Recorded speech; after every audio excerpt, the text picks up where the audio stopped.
Hello students, welcome to trigonometric lecture series 3। अभी तक हमने बेसिकली क्या देखा है कि हमने पॉपुलेशन रिग्रेशन लाइन देखा कि हमने उसको कैसे डिराइव किया, हमने उसको कैसे इस टेबल से समझा। Then we understood what is the error term and how error term is important.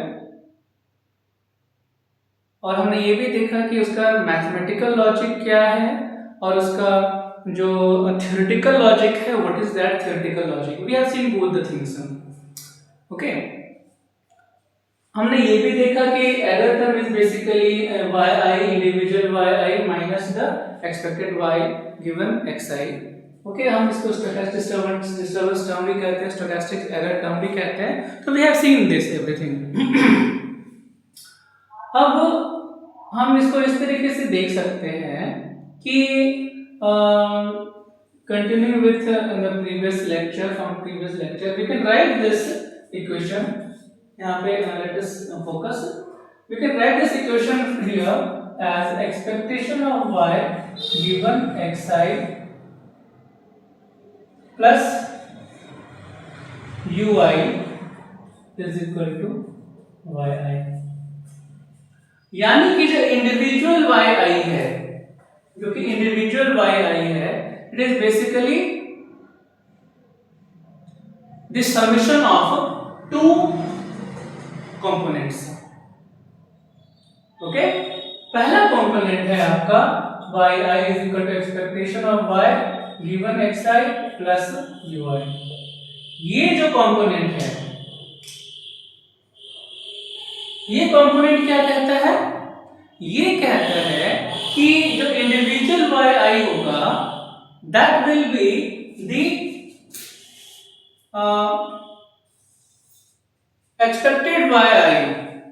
expected yi given xi plus some error term। अब एरर टर्म क्या हो सकता है? इस केस में क्या हो जाएगा? 100, राइट? सो दिस 650 और ये क्या है? 550। तो यहां पे एरर क्या हुआ? ui is equals to yi minus expectation of y given xi।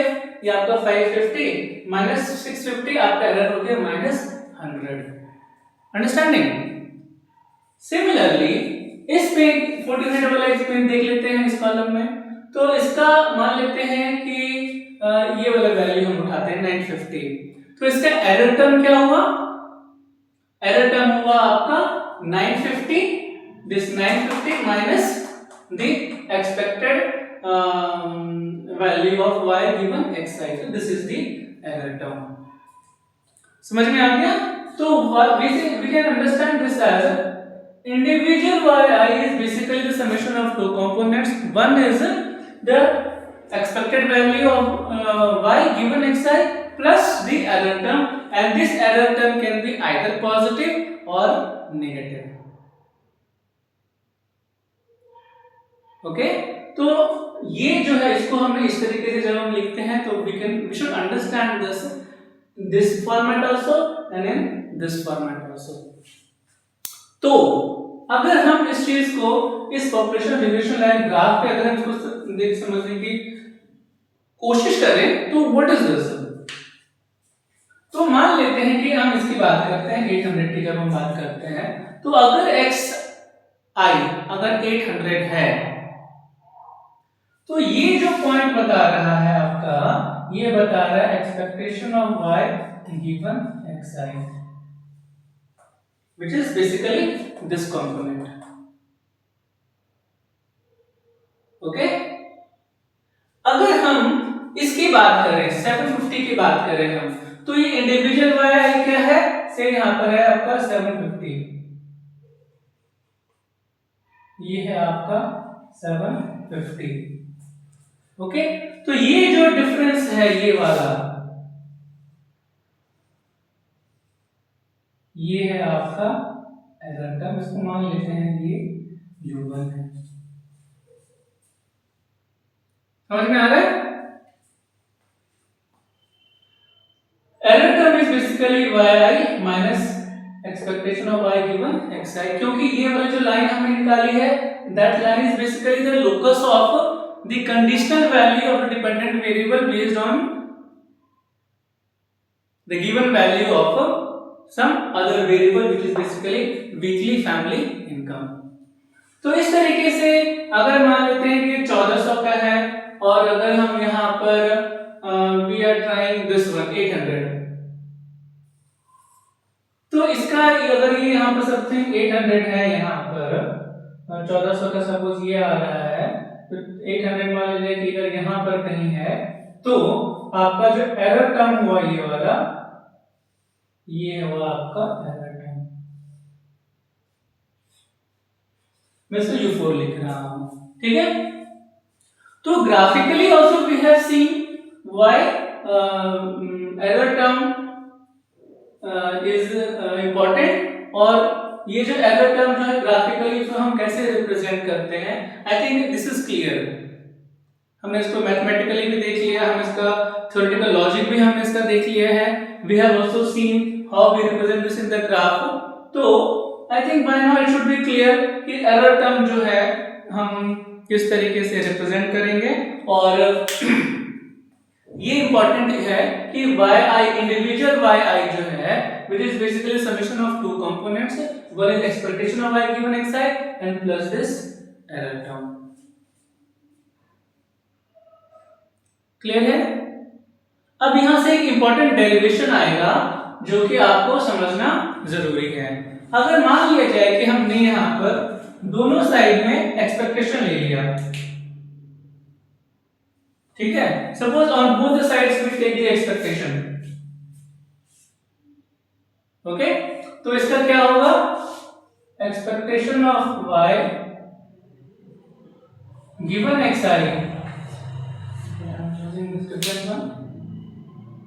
which is equal to expectation of y given xi plus expectation of ui given xi। ठीक है, हमने क्या किया इस इक्वेशन में, हमने दोनों साइड एक्सपेक्टेशन ले लिया, गिवन कंडीशनल एक्सपेक्टेशन लिया हमने गिवन xi, ओके। तो expectation of y given xi is equal to expectation of y given xi plus expectation of error term given xi। अब ये जो टर्म है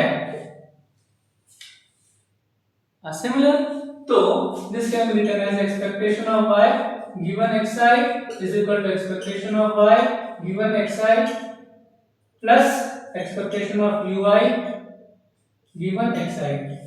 ठीक है, तो ये वाला टर्म कैंसिल हो जाएगा, देयरफॉर हम यहां पर लिख लेंगे expectation of ui given xi is equal to 0, and this is very important,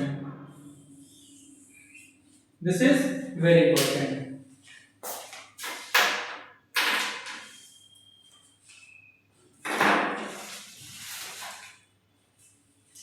ये वाला जो डेरिवेशन है this is very important. Expectation of ui given xi is equal to 0। हम इसको एलैबोरेट करेंगे, we will see why and why this is important। Future lectures में जो हम देखेंगे कि एरर टर्म का जो समेशन है, यानी जो एक्सपेक्टेशन है, सॉरी एक्सपेक्टेशन है, वो 0 क्यों होता है और क्यों होना चाहिए, ये बहुत इंपॉर्टेंट हो जाएगा। ठीक है, आई थिंक अभी लेक्चर 3 के लिए दिस इज सफिशिएंट। हमने यहाँ पर यही देखा है कि एरर टर्म क्या है, एरर टर्म को हमें जो yi लेवल्स को हमने कैसे लिखा है, इसी को हमने बस मैथमेटिकल शिफ्टिंग की, और we have written this is basically the addition of the two components, ये हमने देख लिया, ओके। और हमने ये भी देखा कि y expectation of ui given xi is equal to 0। ठीक है, नेक्स्ट लेक्चर में we will understand the SRF thing and PRF thing के बीच में हम कंपैरिजन करेंगे, SRF क्या होता है हम वो भी देखेंगे, and then we will move further with topics of assumptions of CLRM। ठीक है, thank you so much। And अगर आपको लगता है कि I have help you in understanding this basic econometrics, then do like, subscribe and share with your friends. Thank you so much. Thank you.